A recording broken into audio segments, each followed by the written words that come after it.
Hi guys, welcome to our second video in chapter 21. This video is going to cover lesson 21.2, which covers types of batteries.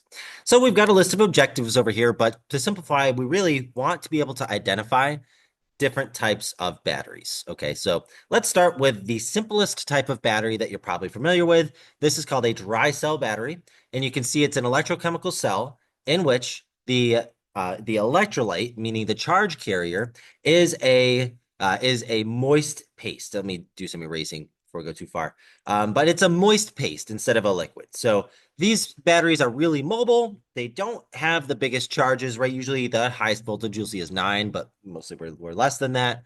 And they're set up pretty simply.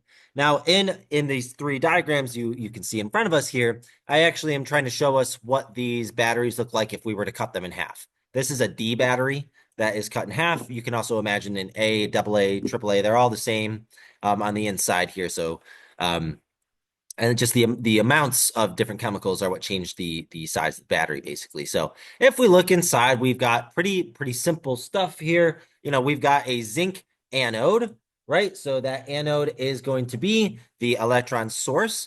This is the outside of our battery, right? The metal part underneath the case. And you can see and this is an actual battery cut in half. That's what this gray picture is. You can see that's this very thin layer going around the outside. That's our zinc case. It's highlighted here. It's just hard to see.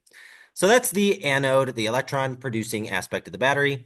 We can also see, if we consider the middle part here, the next important part is our graphite cathode. So that is going to be the electron acceptor, and it's in the center of our battery, right? So electrons are going to flow out of our negative pole, go through some electrical system, and they'll come back towards our graphite cathode. So that's the way that we'll see the flow of those electrons, okay? Also importantly, we should recognize that we have our ammonium chloride. That's a typo, not ammonium. Ammonium chloride paste. That is the charge carrier that acts as the salt bridge for these dry cell batteries. Okay, and you could look a little bit more if you want to break this down. Manganese dioxide in here to support our carbon rod, our graphite rod typically, but that's a dry cell battery. Now, another really common type of battery is called a lead acid storage battery. These batteries are useful because they can produce a lot of power and they can easily be recharged. So that's why you see these in the automotive, also known as the car industry. The downside of these batteries is that they are terrible for the environment because they have lead and sulfuric acid. They are also very heavy. If you've ever tried to pick up a car battery, you know they're not the lightest thing, especially compared to like a D battery. We typically see for most of these things, you're going to have 6 cells, each is 2 volts. And you can see one of these cells down here, like this. This is 1 cell in our battery. That's a single cell. And usually you have 6 of them put into series to form a total of 12 volts. And that's where you get your 12-volt car battery from.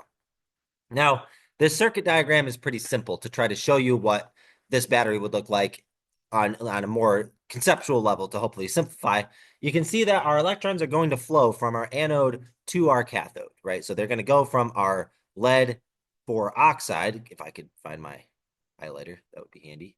But from our lead 4 oxide, that's going to be our electron producer. As it donates electrons, they flow through our circuit, go through some load, which means they do some work, and arrive at our lead. Okay. And then we can see sulfuric acid is the electrolyte for this reaction here. So H2SO4.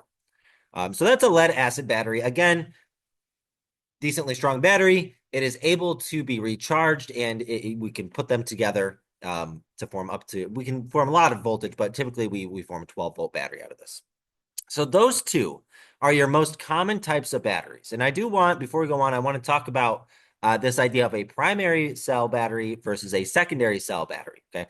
And there's a key difference between them, right? It says a primary cell is a battery that is designed to be used once and then discarded, not rechargeable, okay? The electrochemical reaction happening is not reversible, at least not easily, rendering the cell unrechargeable. So this is why your AA batteries are not rechargeable.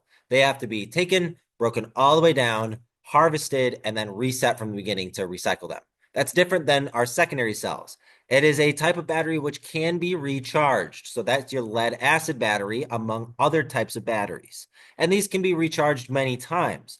with some of them having different lifespans, which depend on the actual materials being used. But primary is you use once, you toss it. Secondary is a rechargeable battery. Now, you're actually probably pretty familiar with this next type of secondary battery called a lithium ion battery.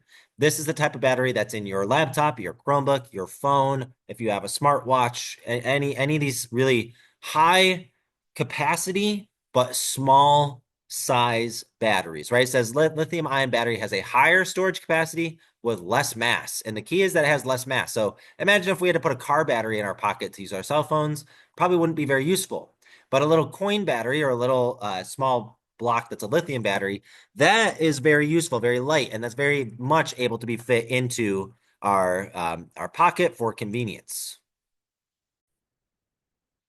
So that is a lithium ion battery. Again, it's convenient, it's rechargeable, and it's primarily made out of lithium as opposed to lead, which would be our car batteries. Okay.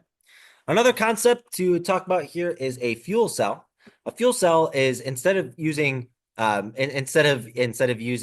sort of chemical like redox reaction here, a fuel cell actually uses an oxidation of a fuel to produce electricity.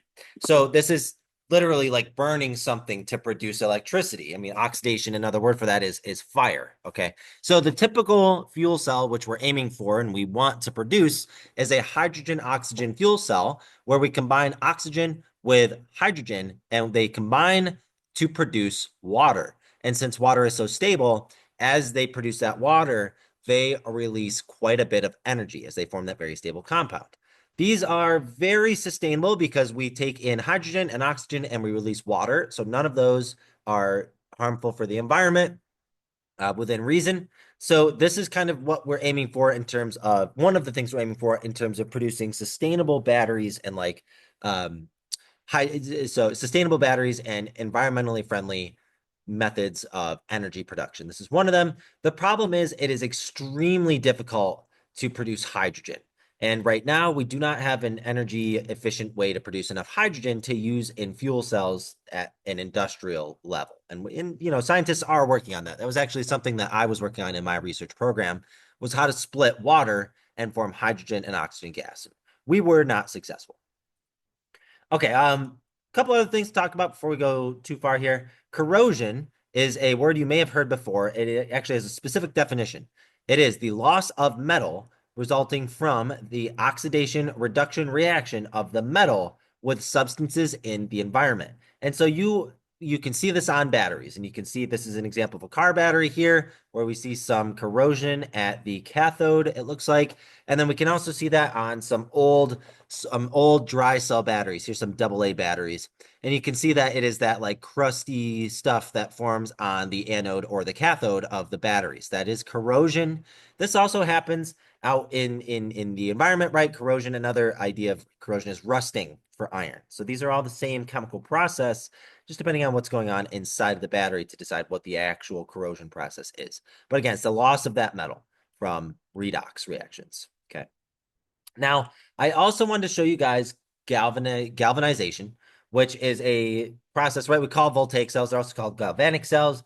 Galvanization is a method of making corrosion-resistant metals. So the idea is you take your metal and you plate on top of that, right? We have free-flowing oxygen. Normally, we would see that moisture able to come in and form some sort of barrier or some sort of redox reaction that would erode our substance, right? So we want to try to avoid getting that moisture in there. So what we do is we apply a process called galvanization to anneal this like lighter gray surface to the top of our metal. And this is a zinc carbonate, which is produced by running an electrical current over this piece of metal as it is submerged in a zinc carbonate solution. Okay. And then this will prevent corrosion of our surface. All right, guys, that's all I have for this video. Thank you for listening. I'll see you in the next one.